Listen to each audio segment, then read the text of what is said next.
ibu bapa yang terpengaruh dengan gerakan anti-vaksin ini kerana mereka tidak faham bahawa sebenarnya vaksin yang digunakan di Malaysia adalah selamat. Assalamualaikum warahmatullahi wabarakatuh.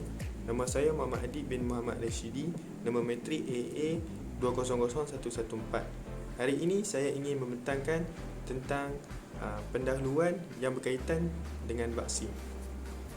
Vaksin adalah sesuatu yang dihasilkan daripada mikroorganisma yang diberikan kepada kanak-kanak ataupun orang dewasa untuk merangsangkan imuniti dan mengelakkan penyakit berjangkit.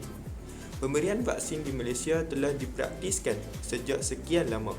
Di Malaysia, pemberian vaksin dimulakan semenjak daripada seseorang itu dilahirkan sehinggalah dia menjelang dewasa. Juga tidak dilupakan kepada warga emas. Tambahan pula, vaksin juga merupakan satu metod terkini dalam mencegah penyakit. Walau bagaimanapun, fenomena keraguan vaksin bukanlah merupakan kejadian yang baru. Anehnya, kumpulan ragu-ragu ini muncul di negara yang maju dan berkembang ini. Mereka mungkin tidak mempunyai maklumat yang betul daripada pesanan kesihatan melalui pelbagai saluran berita dan di internet tanpa sempadan, di mana alat-alat ini dapat menyebarkan maklumat yang salah kepada masyarakat umum. Jika dilihat dari aspek yang lain, vaksin adalah dilemahkan, dibunuh atau toksik yang diekstrak daripada bakteria atau virus yang boleh mencetuskan sistem imun tanpa membahayakan sel badan. Salah satu faedah daripada program imunisasi ialah memberikan kekebalan kepada penduduk sekaligus mencegah wabak penyakit yang berbahaya apabila mana-mana individu yang dijangkiti. Bertitik tolak daripada kenyataan di atas, objektif kajian ini adalah untuk menghuraikan cabaran-cabaran dalam memberi pendidikan vaksin kepada rakyat di Malaysia dan mengenal pasti faktor peningkatan golongan anti vaksin di Malaysia. Sehubungan dengan itu, kertas kerja ini juga bertujuan untuk mengkaji langkah-langkah dalam menangani golongan anti vaksin di Malaysia. Dalam konteks ini, kerja ini amatlah diperlukan bagi bertujuan untuk meningkatkan kesedaran di kalangan rakyat Malaysia tentang kepentingan vaksin dan meyakini status vaksin halal di Malaysia, seterusnya menolak kefahaman anti vaksin di Malaysia supaya kefahaman dan pengaruh golongan ini tidak terus berkembang. Sekian, terima kasih. Hai semua, nama saya ialah Hendrik Anak Johnson dan nombor matrik saya ialah 200564. Baiklah, dalam video ini saya akan menerangkan tentang bahagian abstrak bagi kajian kami ini. Pertama sekali ialah latar belakang kajian. Secara mudahnya, vaksin mengandungi antigen yang diperoleh daripada sebahagian atau keseluruhan struktur virus atau bakteria yang telah dimatikan atau dilumpuhkan. Antigen dalam vaksin ini berfungsi untuk merangsang sistem daya lawan jangkitan tubuh dan juga membentuk imuniti terhadap jangkitan penyakit yang khusus. Seterusnya ialah pernyataan masalah. Golongan anti-vaksin yang menolak untuk mendapatkan suntikan vaksin ini telah mengakibatkan wabak ini mengambil masa yang lama untuk dipulihkan. Seterusnya ialah objektif kajian kami. Objektif utama kajian kami ini adalah untuk mengenal pasti langkah-langkah bagi menangani serta menyedarkan golongan anti-vaksin ini supaya dapat menerima suntikan vaksin. Seterusnya ialah bahagian metodologi kajian. Kajian yang dijalankan adalah kajian secara perpustakaan dan dokumen seperti kaedah mengumpul serta mencari maklumat berteraskan topik ini yang berpandukan jurnal, artikel, buku, akhbar serta rujukan internet. Hasil kajian kami ini mendapati segelintir individu masih tidak sedar tentang kepentingannya mendapat suntikan vaksin ini, dan terdapat juga beberapa individu yang menolak untuk mendapat suntikan vaksin. Implikasi daripada kajian kami ini ialah dapat mengurangkan risiko jangkitan dalam kalangan masyarakat serta dapat memberi kesedaran kepada golongan anti-vaksin. Hal ini Salam sejahtera, nama saya Cooper Gabriel dan hari ini saya akan bertangkan tentang pernyataan masalah daripada kajian kumpulan saya. Pada zaman sekarang, masyarakat sepatutnya bijak menggunakan teknologi untuk mencari maklumat yang betul dan tepat untuk mengesahkan bahawa berita atau maklumat yang telah diterima oleh mereka adalah benar atau palsu. Tapi masalahnya sekarang adalah terdapat segelintir masyarakat yang tidak menyemak fakta berita atau maklumat dan terus mempercayai maklumat yang telah diterima oleh mereka tanpa mengesahkannya dahulu. Terutamanya maklumat palsu tentang pengambilan vaksin dan kesan sampingannya yang menyebabkan ramai orang takut untuk menerima vaksin. Kesannya adalah walaupun Kementerian Kesihatan telah mengesyorkan masyarakat untuk menerima vaksin, terdapat golongan anti-vaksin itu yang tidak ingin untuk menerima suntikan vaksin kerana mempercayai maklumat palsu tentang vaksin. Kenyataan ini telah disokong oleh artikel daripada Journal of Plus One 2021 yang bertajuk The Anti-Vaccination Epidemic on Social Media, a Behavioral Analysis. Artikel ini telah menyatakan bahawa gerakan anti-vaksinasi ini sedang meningkat kerana terdapat banyak penyebaran maklumat salah tentang vaksin ini. Penyebaran maklumat salah mengenai vaksin ini telah menyebabkan kadar penurunan vaksinasi yang membimbangkan di seluruh dunia.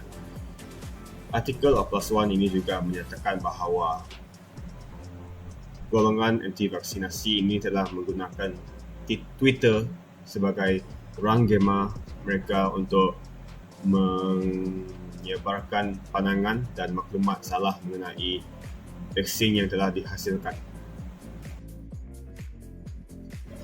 Antara cadangan untuk menghadapi golongan anti-vaksinasi ini adalah untuk memberikan pendidikan imunisasi dengan menerangkan secara terperinci tentang vaksin ini terhadap golongan anti-vaksin supaya mereka akan lebih berpengetahuan tentang vaksin.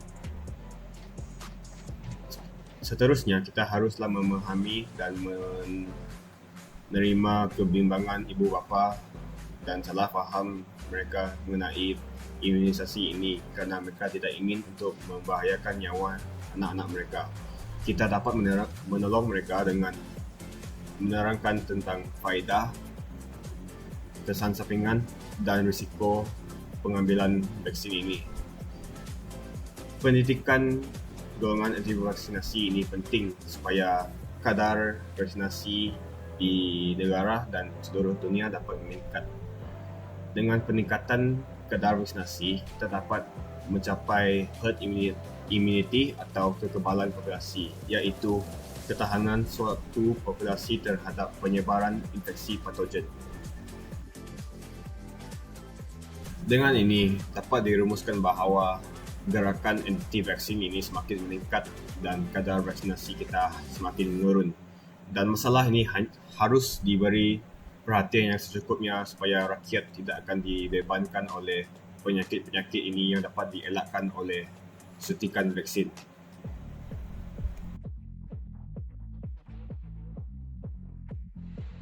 Bismillahirrahmanirrahim. Assalamualaikum warahmatullahi wabarakatuh.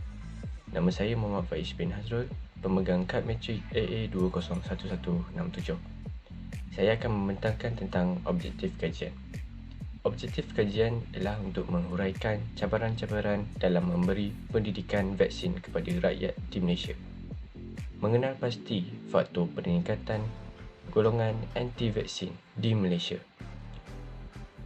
Yang seterusnya, mengkaji langkah-langkah menangani golongan anti-vaksin di Malaysia. Kepentingan kajian. Kajian ini sangat penting untuk mengelakkan golongan anti-vaksin menyebarkan berita yang tidak betul tentang keberadaan vaksin kepada rakyat. Ini membolehkan rakyat Malaysia berfikiran bahawa vaksin akan memberi kesan buruk kepada penerima. Seterusnya, kerajaan dapat mengkaji langkah yang efektif bagi mendedahkan kebaikan vaksin kepada golongan anti-vaksin. Golongan anti-vaksin boleh menggunakan alternatif lain yang boleh menggantikan vaksin seperti vitamin C, magnesium dan beberapa jenis minyak lain. Ia untuk meyakinkan bahawa vaksin ini halal dan bersih dan turut disahkan oleh JAKIM. Selain itu, mendedahkan program imunisasi peringkat kebangsaan yang diadakan secara berjadual dan percuma. Kajian ini dapat mengurangkan kadar jangkitan COVID-19. Sekian daripada saya akan teruskan dengan pembentang yang seterusnya.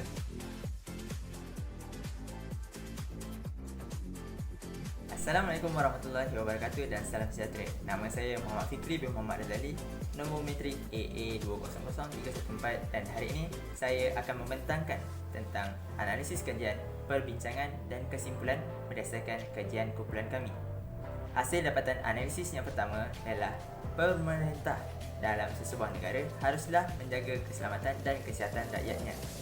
Yang kedua, ibu bapa seharusnya mendapat pendedahan tentang kebaikan vaksin dengan lebih mendalam demi anak-anak mereka. Kemudian, kanak-kanak perlulah mengambil vaksin pada usia yang ditetapkan supaya dapat mengelakkan daripada sebarang jangkitan. Seterusnya, status halal vaksin telah disahkan oleh ahli-ahli fuqaha dan JAKIM. Tambahan pula, terdapat juga golongan anti-vaksin di laman sosial. Langkah yang terbaik ialah menghalang atau mengaktifkan setiap laman seseorang yang telah menyebarkan perkara tentang keburukan vaksin. Kemudian, isi kandungan vaksin sebetulnya dibuat daripada sel ginjal babi dan anjing, tetapi mazhab Syafi'i menyatakan penggunaan najis kecuali arak adalah diharuskan sekiranya dia dalam keadaan darurat. Seterusnya, penyertaan dalam mengambil vaksin perlulah diwar-warkan supaya dapat mewujudkan perasaan percaya terhadap diri orang lain tentang vaksin. Kemudian, sekiranya sesiapa yang sudah mengambil vaksin pada dos yang pertama, sewajibnya melengkapkan vaksinasi untuk mengelakkan kematian dan jangkitan. Akhir sekali, kesihatan adalah anugerah Allah Subhanahu Wa Taala dan kita sebagai hamba wajib menjaganya. Berikut merupakan hasil dapatan daripada perbincangan yang telah dilakukan oleh kumpulan kami. Yang pertama, antara cabaran yang dialami oleh negara kita adalah lahirnya golongan anti-vaksin yang menyebabkan berlakunya penyebaran fahaman dan ajaran sesat mengenai vaksin. Penyebaran ajaran mereka ini juga telah mengakibatkan lahirnya perasaan atau sifat berprasangka terhadap vaksinasi yang telah diberikan oleh negara. Sifat berprasangka mereka ini juga berpunca daripada maklumat yang salah di mana keburukan kesan sampingan terhadap penerima vaksin yang bakal dialami. Terdapat juga perbalahan dalam kalangan ahli agama tentang status kehalalan vaksin yang diberikan. Antara faktor peningkatan golongan anti-vaksin adalah kerana ramai di antara rakyat Malaysia yang gemar membuat spekulasi sendiri yang buruk tanpa usul periksa terlebih dahulu. Selain itu, wujudnya dua golongan yang mampu menjadi tonggak peningkatan golongan anti-vaksin, iaitu vaksin hesitansi, iaitu mereka yang tidak begitu tegar menolak vaksin dan pendirian mereka mungkin boleh diubah, dan vaksin refusal, iaitu mereka yang menolak vaksin sepenuhnya.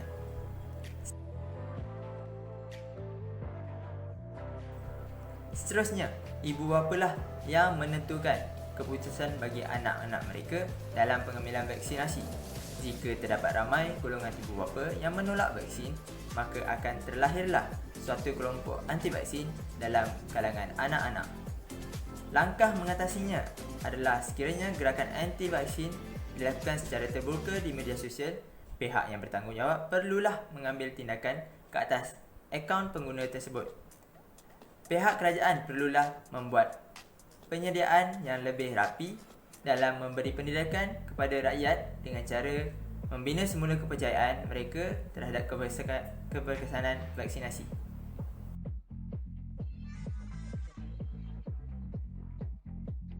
Kesimpulan yang dapat dihasilkan daripada hasil kajian ini adalah vaksinasi merupakan kaedah pencegahan penyakit yang sangat digalakkan dalam keadaan pandemik ini.